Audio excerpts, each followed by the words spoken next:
How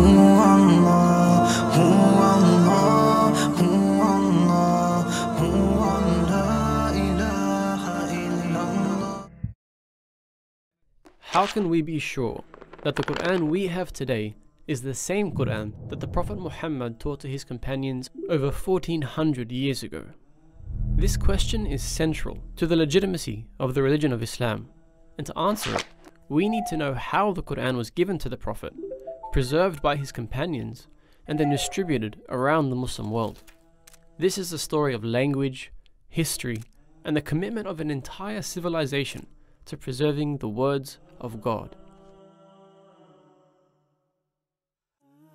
According to the Muslim understanding, the Quran was revealed to the Prophet Muhammad over 23 years, from the age of 40 to his death at the age of 63. Over those 23 years, he received the revelation from God in a number of ways.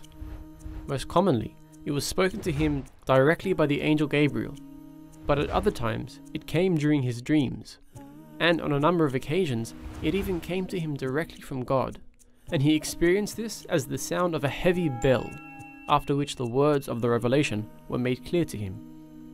Throughout those 23 years, the Prophet endeavored to share the revelation with those around him as soon as it came. He did this verbally, as he couldn't read or write, but he strongly encouraged others around him to write down the revelation, as well as memorize it.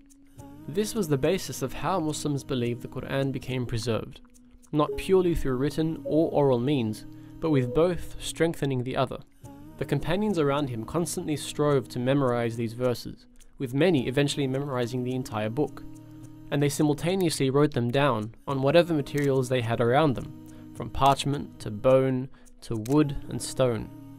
Over time, at least 65 companions functioned as scribes for the Prophet, who eventually established a school in Medina dedicated to teaching 900 of his companions to read and write. However, the dialect of the Qurayshi tribe that the Prophet spoke in wasn't the only dialect of the Arabian Peninsula, and as the religion was adopted by a growing number of tribes, they began to struggle with understanding the Quran. To overcome this, the Prophet was given permission to teach the Quran in 7 of the main dialects in the region, allowing the message to be understood more widely. But these dialects didn't really affect the written records, as they were only different when the Quran was actually vocalized. So this was the state of the Quran at the death of the Prophet. Hundreds of companions who had memorized the complete Quran in 7 official dialects, all of which were considered valid ways of reciting the Quran, as well as an incredible amount of written records that were held by the Prophet's companions throughout Medina and beyond. The placing of each verse within each chapter had been established by the Prophet before he died, but because each chapter functions as an independent unit, the companions had different ways of ordering the chapters themselves within the book as a whole.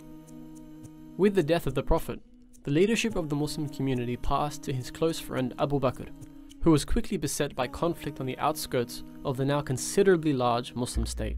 This conflict led to the Battle of Yamama, which saw many of those who had memorized the Quran killed.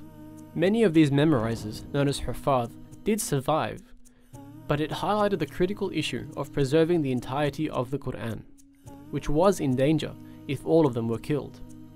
Abu Bakr decided to appoint Zayd ibn Thabit to compile all of the written verses of the Quran into one collection, using only those verses which had been written in the presence of the Prophet himself.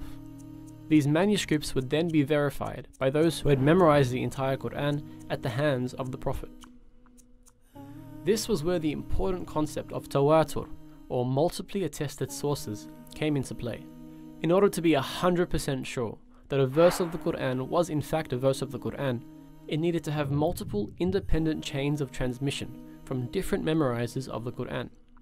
In this way, any verse that came to Zayd could be corroborated through both written and oral means, essentially guaranteeing that every single verse put in the final book was conveyed by the Prophet.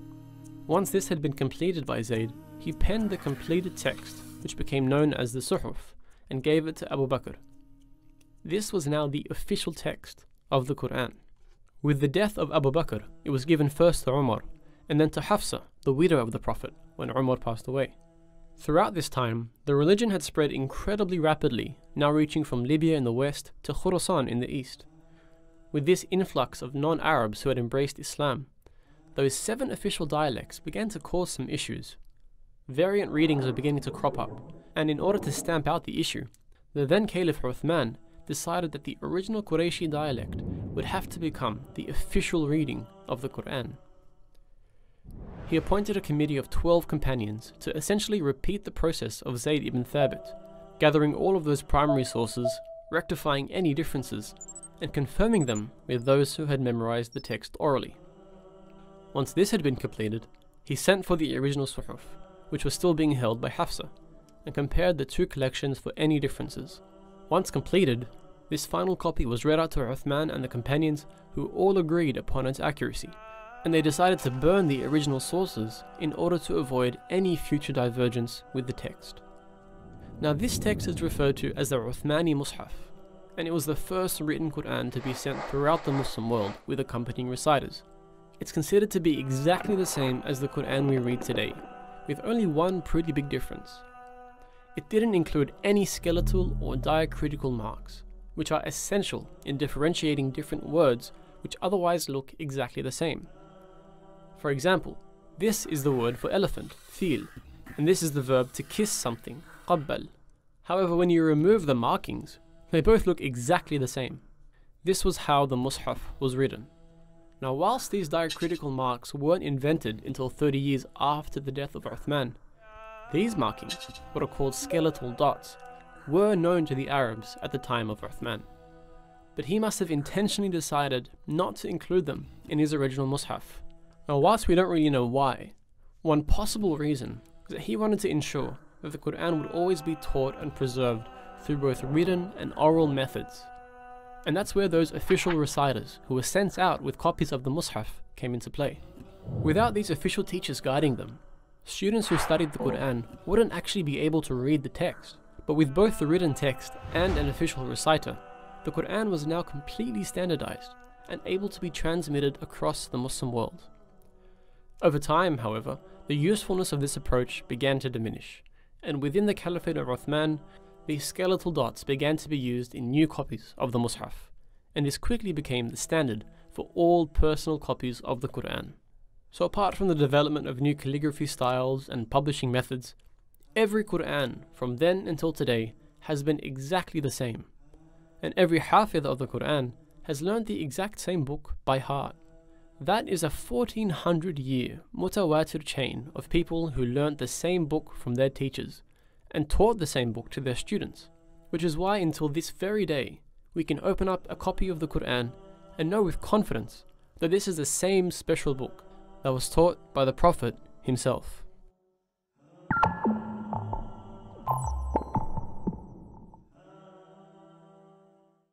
Alif Lam Mim Dhalika al-kitabu la rayba fihi